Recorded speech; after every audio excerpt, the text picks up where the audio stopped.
You see the 8 wins, 12-stroke comeback over final 36 at that Travelers, 2-time member of the Ryder Cup, 4 top 10 finishes in majors, the best of 5th 1995 PGA Championship. Brad joins us once again. You know, you're a putting whisperer to Rory and so many others, but I'm curious, how'd you develop into a great putter yourself? Born? Made? Well, I think there might be some genetics there. I was lucky when I grew up. I had a family that was into golf. Great-grandfather, I found out today, was a good golfer. My grandfather was a very good golf course, owned a golf course on Cape Cod. My father, his brother, and sister all played well, won state junior level tournaments, club championships. And I found out another thing today. My dad won the club championship at Rhode Island Country Club in 65 and 66. I later won there when I was a senior in high school in 79. I won another club championship at a club he was a member at that same year. And then 3 years later, he won the club championship at that club. So we've won dual father and son club championships in a different order. And I'm kind of thinking that hasn't been done a lot either. So it's kind of cool being able to say that, hopefully with my dad watching. Brad, we've had this conversation about the number of teachers that you've seen during the course of your career, probably even more than me. And I remember you went to the TPI facility once and they asked you to write a list of the teachers you had paid for lessons. And that list ran into the 60s, as I recall. Seeing that many teachers seeing that many teachers obviously helps as a broadcaster and a teacher because you've that experience. But do you think looking back, it hurt you as a player? Without a doubt. I never had lessons as a kid growing up. When I went to college, you know, other than the occasional keep your head down, stay behind it sort of stuff, all of it was from imitation or figuring it out by yourself, or, you know, just watching players you liked. But in college, my junior year, we went to play a tournament down at Greenleaf, which was a place in Winter Haven, Florida, where the tour school was. David Ledbetter had his first school, and he gave me my first lesson. And then I got very curious. I moved down there to be with him. He was a top teacher teaching Nick Price, and then later Nick Faldo. But my mistake was not staying consistent with what I did. I changed an awful lot. I got driver yips early on, Eamon, from thinking about my swing too much. My arms would ache every morning when I got up, thinking about my swing and how far offline I was hitting balls.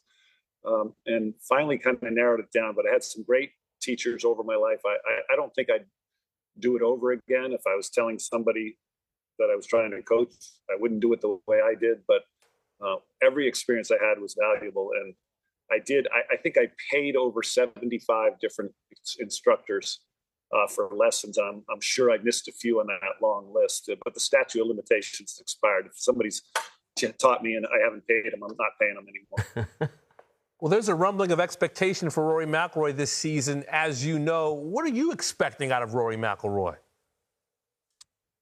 Well, he had, across the board, the most consistent year of his career. I thought some of the comments that he's made to the press about how much of a complete player he's become and how many different ways that he won. And if you look at Hall of Famers, and particularly Tiger Woods, the best player of our time, he would win when he didn't have his A game. And I think that's what Rory was saying is, you know, previously he would always win from his domination from tee to green.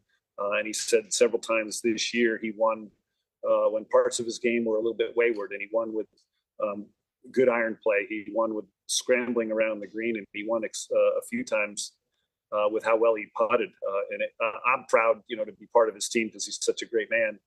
And he had his best putting statistics of his life at the age of 32 and 33. So I would expect the same great play from Rory going forward. I know he thinks the same thing.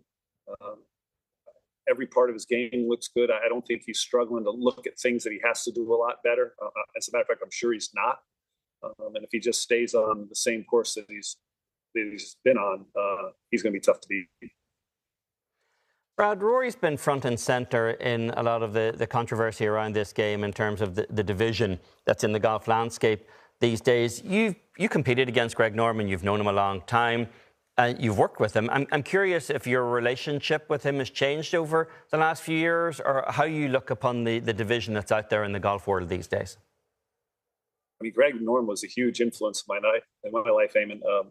He was very helpful along with Ian Baker Finch going down there to Australia. That was at the Australian Open at Metropolitan when I had that red shirt on. I played with him the first 2 rounds, won that tournament. We worked together at Fox Sports. And he actually lives at Old Palm Golf Club where I live now. I haven't seen him in a couple of years since the start of the Live Golf. I don't think he'd be very happy if he saw me right now, because I've been pretty adamant that I don't like what Live is trying to do to work against the PGA Tour. And go back to your question about Rory. I mean, Rory's had, a burden on his shoulders for, helping the PGA Tour to recreate really itself and how they're moving forward. And I think you've seen it with these 20 designated events. You're going to see the best players in the world playing together more often. And I think he got solace between the ropes where he was able to focus on his golf. And I think a lot of great players over their lives had distractions. Arnold Palmer had so many hobbies like flying airplanes. Greg Norman did that as well. Jack Nicklaus liked to fish and hunt, spend time with his family. And those are the things that can help a golfer so they're not consumed with just their golf game all the time. It seems to be a theme among a lot of veterans objecting to Live, presumably out of loyalty to the PGA Tour. I'm curious, is there a sentiment among veterans that in any way resent the bucket loads of money that is now being thrown at top players on the PGA Tour? There always has been.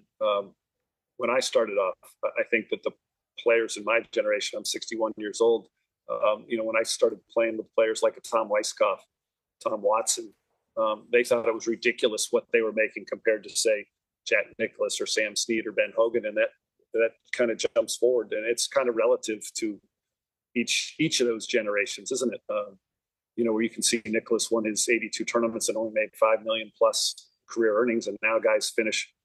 You can win 2 tournaments in a season and win that much money in just 2 events. So everything's skewed. But still the importance of winning major championships, winning bigger field, stronger field events. I think that's where players, will be measured at the end, not by just their earnings. And there's always going to be that jealousy. It's amazing how it's changed over the years. And now we can stand against the best team sports in the world and say, hey, at least, you look at the top 20 players in the world and what they made on the course. And, I think golfers make as much money off the course as any other athletes. It's getting pretty close. We started this conversation, Brad, by looking at your 2001 victory at Sony. When you look at your career in full, what are you most proud of? What are you most disappointed in? Well, I think that playing for a long time, I got out of college. I graduated from school in 4 years. I was one of the few players that was able to graduate 4 years, get their card on the first try and never lose it. Jay Haas did that. Peter Jacobs did that. There's not a handful of guys that did it. I won a tournament in 1986 and 2005. That's a long span to have played well for. Made those 2 Ryder Cups, represented my country, and played some good golf. I don't know. I'm just proud. I love the game. Love my dad. I love everything about being involved, whether it's with Rory or now with NBC Golf. It means a lot. Brad, you mentioned earlier your dad's facing some health challenges. When we played together a few years ago down in Jupiter, he delivered some fairly gold standard trash talking that I could only ever aspire to. How is he doing now? Well, he's been moved out of the hospital back home to his home right now. He's in a hospice bed, hospice care now. He's the strongest guy I know. I hope he surprises everybody that he knows and that we know, and makes this a strong stance. When I told him I was going to go on with you, Eamon, he had the biggest smile. He said some words that we can't say on television. And I think I learned from him how to be a competitor and never give up. I love the adjective for a golfer, grinder. I would certainly put that with Rory. He never quits. He makes a cut when he has to on a Friday afternoon. And Tiger is certainly the same way.